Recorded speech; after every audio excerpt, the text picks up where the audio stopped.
E aí, meus amores, tudo bem com vocês? Espero que sim. Estamos aqui para mais um dia do nosso estudo do livro de Atos dos Apóstolos. E hoje a nossa leitura vai ser do capítulo 9. Massa esse capítulo. É o capítulo da conversão de Saulo. O que perseguia a igreja vai se tornar o maior pregador da palavra de Deus da história. Ixi, Maria, bom demais. E aí, preparados? Bíblia na mão, canetinha, lápis e vamos começar. Vamos orar. Pai, muito obrigada por mais um dia, mais uma oportunidade de estarmos aqui, Senhor, com saúde, com a Tua presença, que é o que nos importa. Obrigada, Espírito Santo, por estar conosco, sempre nos dando discernimento. Te peço mais uma vez, Senhor, mais uma vez, Espírito Santo, que nos ajude, nos direcione nesse estudo e que todos nós possamos Te ouvir, e não me ouvir, mas Te ouvir, Senhor. Em nome de Jesus. Amém. Tu tem que chamar papai, tá? Por quê? Porque a mamãe tá ocupada. Chama papai pra lavar todo mundo. Fecha a porta. Ei, vem cá. Vem cá. Manda um beijo aqui. Assim, ó. Manda um beijo aqui, vem cá. Logo, vem. Assim, ó. Assim, ó. Coração. Assim, você gosta de fazer Ah, sim, quer ver?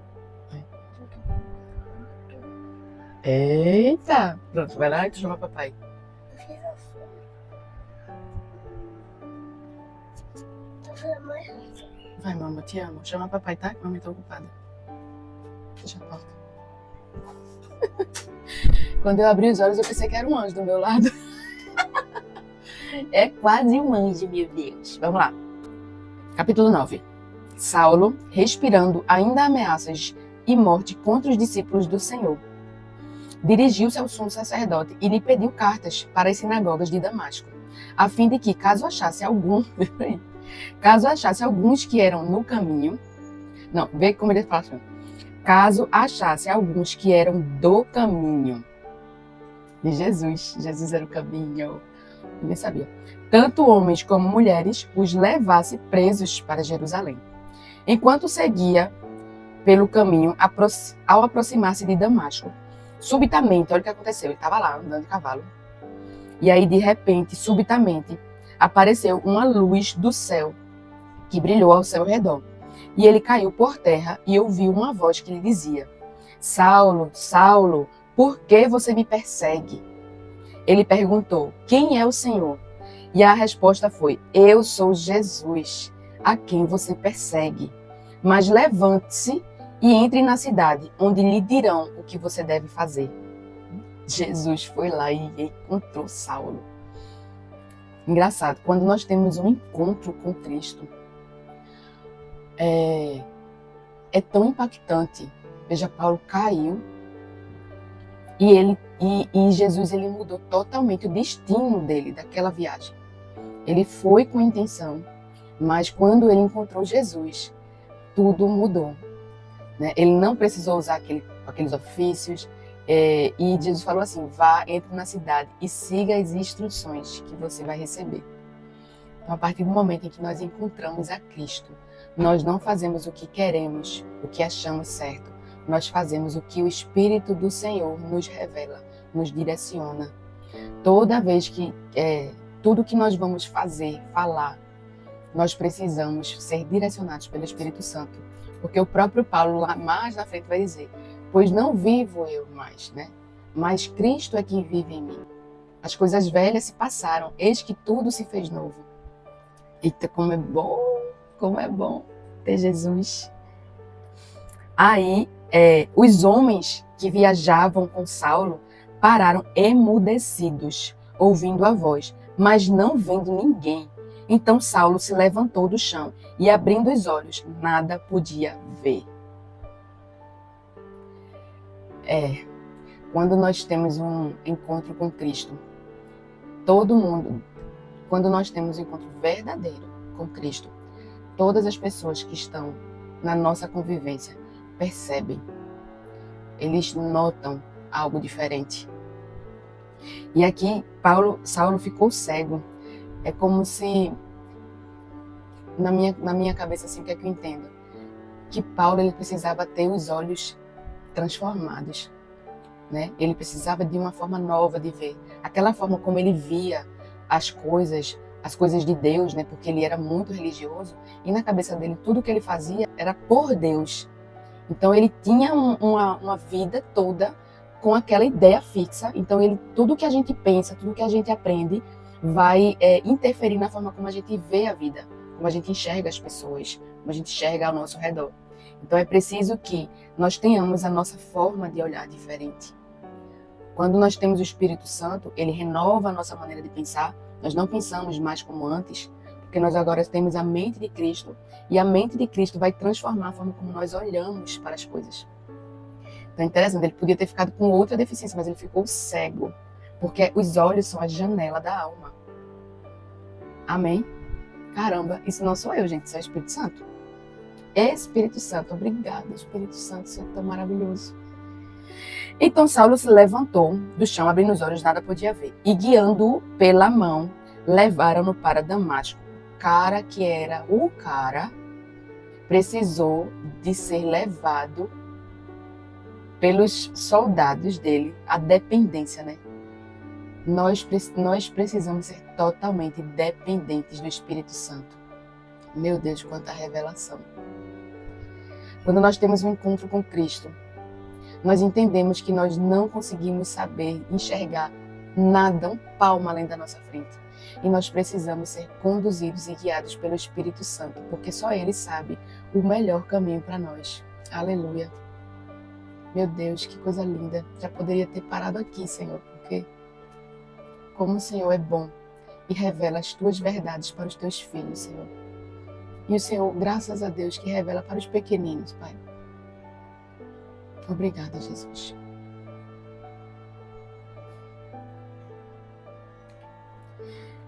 Nove. Esteve 3 dias sem ver, durante os quais nada comeu nem bebeu. E assim, Jesus,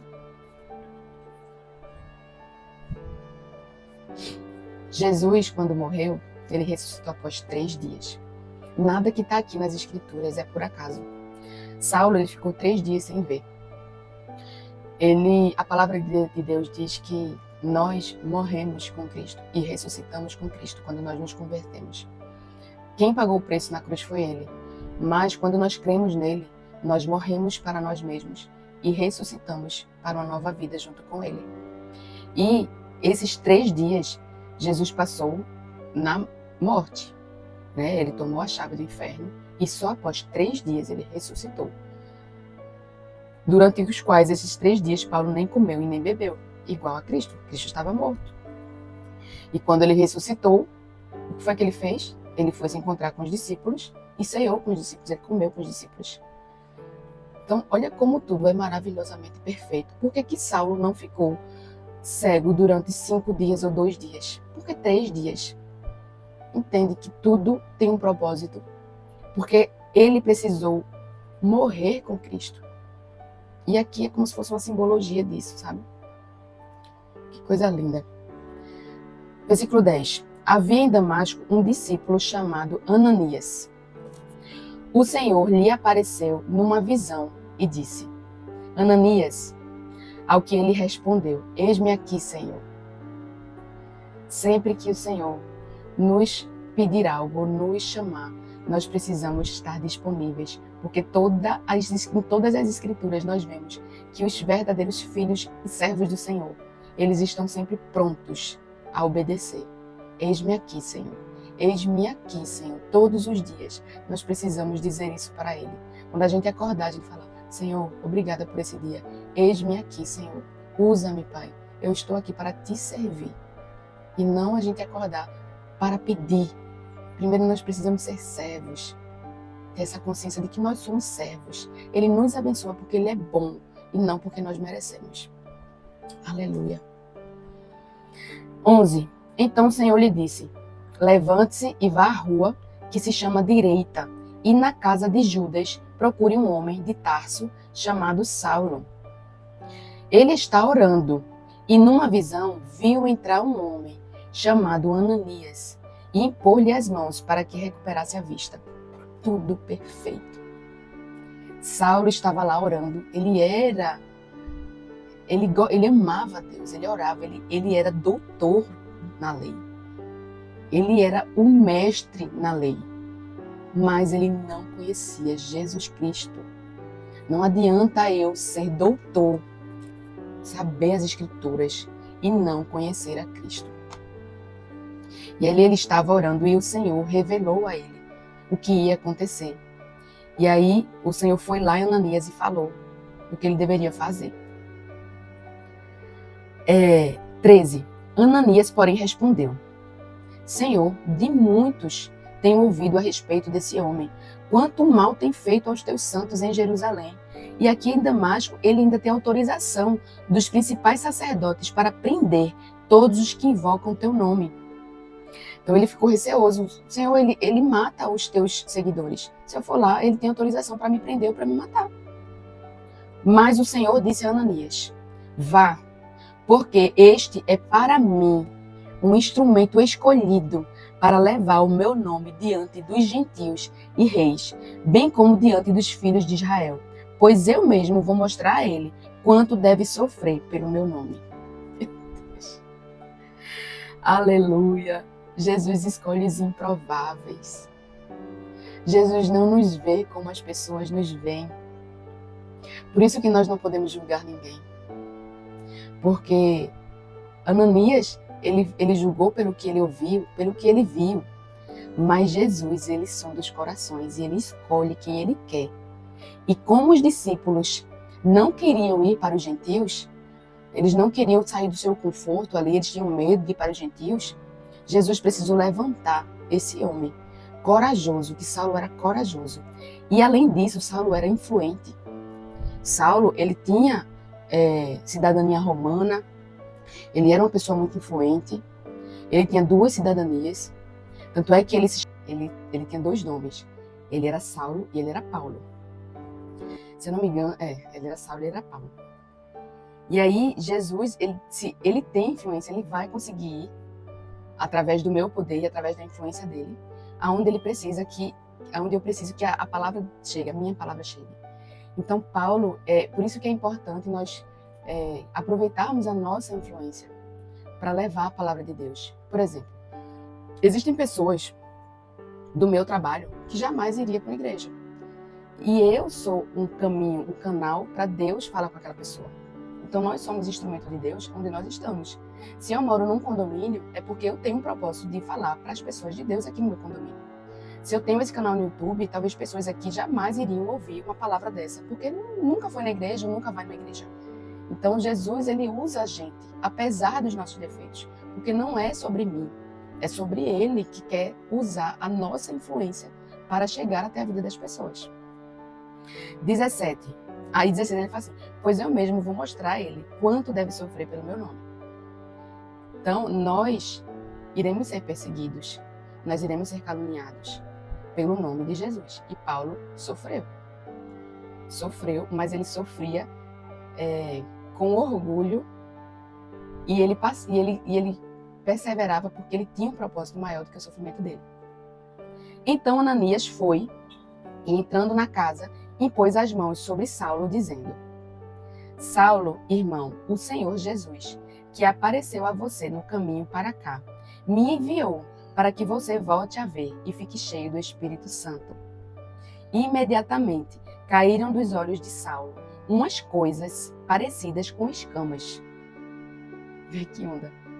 E ele voltou a ver. A seguir, levantou-se e foi batizado. Glória a Deus. E depois de comer, sentiu-se fortalecido. Então, existem situações onde nós ficamos realmente com escamas nos nossos olhos e a gente não consegue enxergar o que Deus quer que a gente enxergue. Então, é preciso que nós preciso que a gente peça a Deus que tire as vendas dos nossos olhos, as escamas dos nossos olhos, a trave do nosso olho, para que a gente possa enxergar o que Cristo enxerga.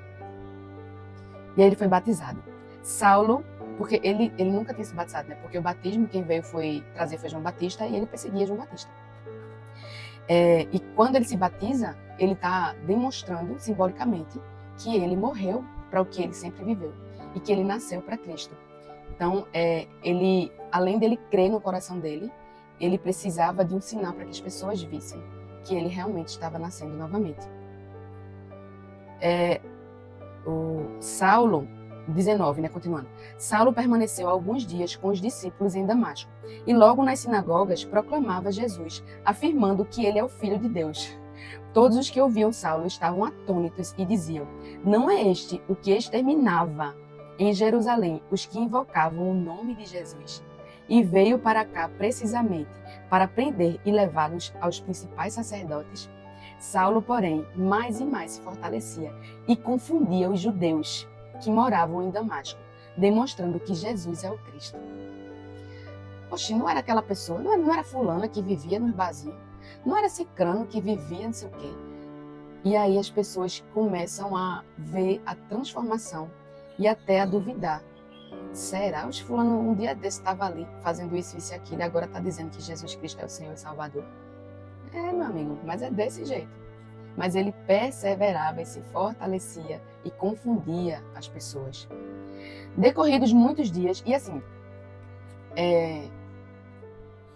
existem pessoas, por exemplo, que saem das drogas e têm uma vida transformada. Aquele testemunho vai servir para que outras pessoas que estejam naquela mesma situação se fortaleçam e, poxa, se ele conseguiu, eu também consigo. Entendeu? Então, Jesus Cristo, ele trabalha como ele quer, ele levanta os improváveis para que aquele testemunho que ele passou e que Jesus o aceitou, as pessoas se sentem esperançosas e eu também tenho solução, né? 23. Decorridos muitos dias, os judeus resolveram matar Saulo, porque ele agora passou para o outro lado, né? Então é assim que o inimigo trabalha. Uma hora, enquanto você está sendo instrumento do diabo, filho, todo mundo de errado, todo mundo lhe ama, dá tudo certo, você serve, mas a partir do momento que você abandona aquele erro, o diabo ele não quer ver você bem, então ele vai começar a lhe perseguir. Isso é perseguição pelo nome de Cristo, né? Mas ele ficou sabendo do plano deles. Dia e noite guardavam também os portões da cidade para o matar. Mas os discípulos de Saulo tomaram-no de noite e, colocando-o num cesto, desceram-no pela muralha. Quando chegou a Jerusalém, Saulo procurou juntar-se aos discípulos de Jesus. Porém, todos tinham medo, não acreditando que ele fosse discípulo. Isso é uma armadilha, né? Mas Barnabé, tomando-o consigo, levou-os aos apóstolos. Então, Barnabé era conhecido pelos apóstolos, era um homem de Deus. Então, ele foi e apresentou, não, pode confiar. Contou-lhes como Saulo tinha visto o Senhor no caminho e que o Senhor tinha falado com ele.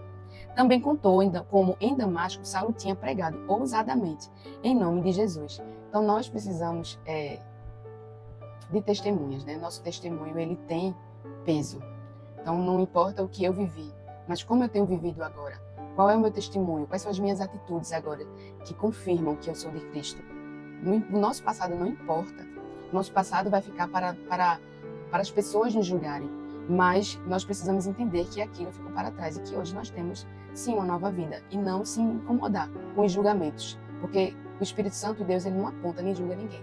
Quem faz isso é o diabo. Então, bola para frente e deixa o povo falar. Porque quando nós somos perseguidos, nós temos orgulho. Porque nós sabemos que estamos no caminho certo. E Saulo ficou com eles em Jerusalém, entrando e saindo, pregando ousadamente em nome do Senhor. Paulo, ele era ousado. Falava e discutia com helenitas, porque ele sabia, ele era mestre.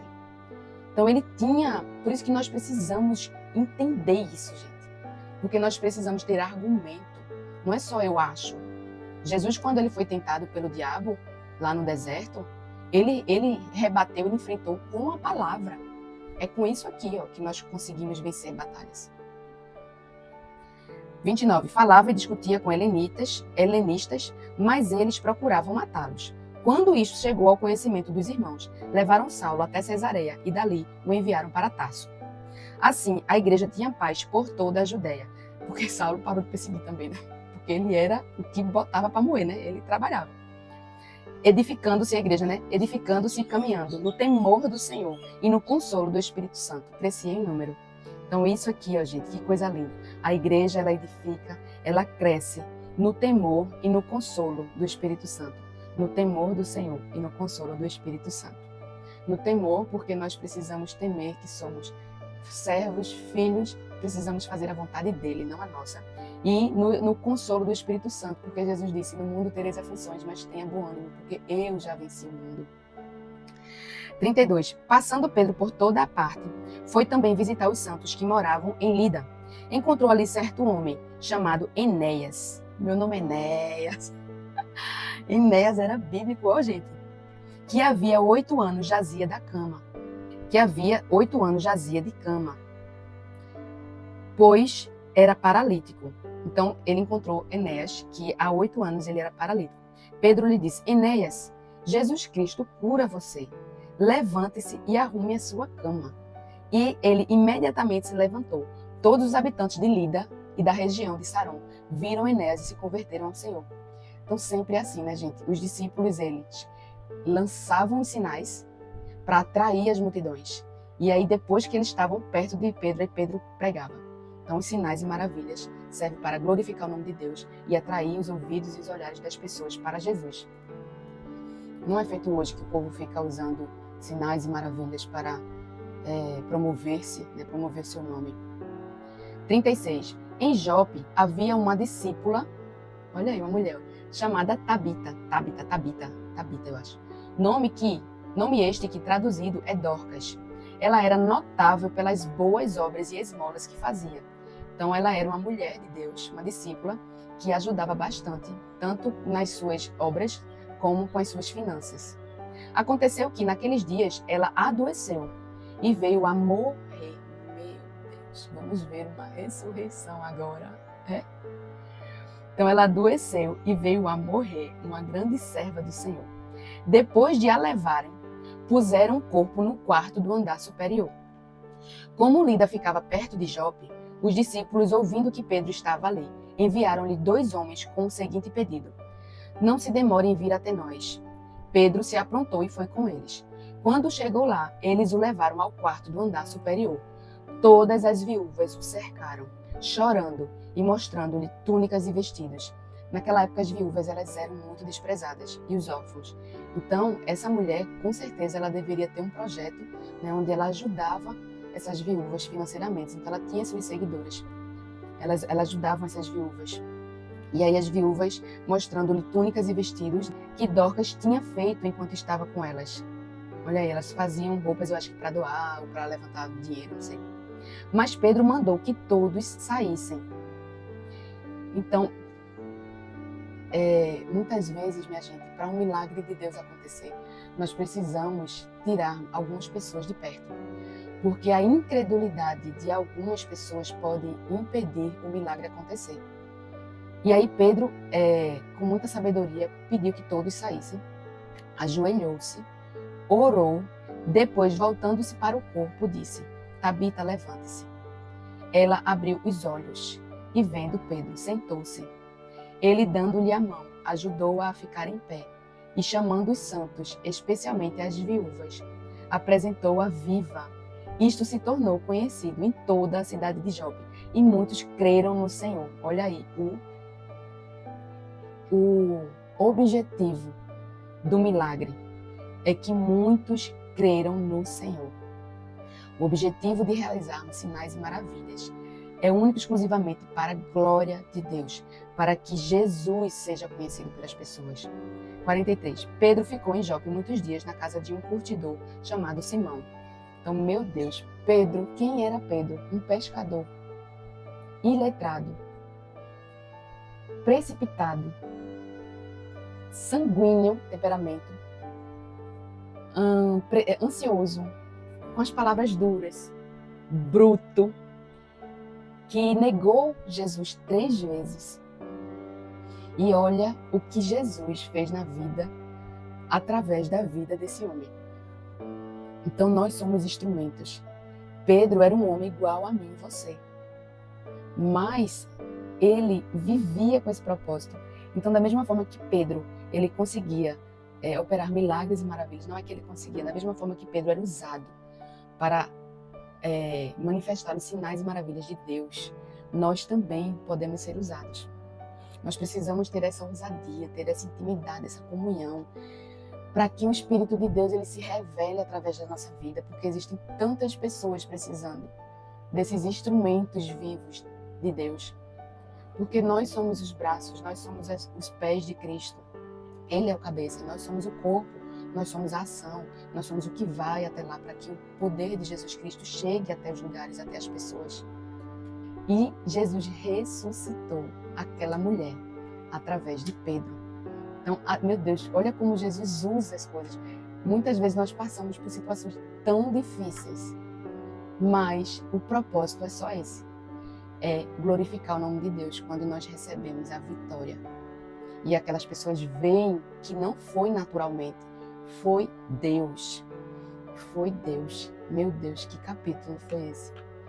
Paizinho, que coisa maravilhosa essa tua palavra hoje. Espírito Santo, que mover maravilhoso que o Senhor fez nas nossas vidas, no nosso entendimento. Quantas revelações, Espírito Santo, muito obrigada. Obrigada porque apesar de eu ser tão falha, o Senhor me usa, o Senhor me ama, o Senhor se revela para as pessoas através da minha vida, Senhor. Que cada dia mais eu possa diminuir, Jesus. Que eu possa ficar bem pequenininha. Que eu possa assumir, Senhor, para que o Senhor apareça completamente através da minha vida, Pai. Eu te oro, Senhor, pela vida de cada um que está nos assistindo, Jesus. Cada um que está aqui comigo, ouvindo a tua maravilhosa palavra. Eu te peço bênçãos sem medida sobre a vida de cada uma delas, Senhor. Eu te peço revelação, transformação, libertação, Pai, sobre a vida delas. Cura, Senhor. Cura as nossas mentes. Abre os nossos olhos. Renova a nossa maneira de pensar, de ver o mundo. Que nós possamos ver como o Senhor vê, Senhor. Que nós possamos viver para Ti, Senhor. Glorificando o Teu nome, Te honrando, Te louvando, Senhor. Para todo sempre, até a Tua volta, Jesus. Que nós esperamos ansiosamente, Pai. Obrigada, Senhor, mais uma vez. Em nome de Jesus, amém. Amém. Obrigada por estarem até aqui. Esse capítulo foi maravilhoso. Se você amou, curte. Se você quer abençoar alguém, ser instrumento de Deus, compartilhe essa mensagem. E que você possa meditar o dia todo nessas palavras maravilhosas vindas do céu, tá bom? Um beijo e até o próximo vídeo. Tchau.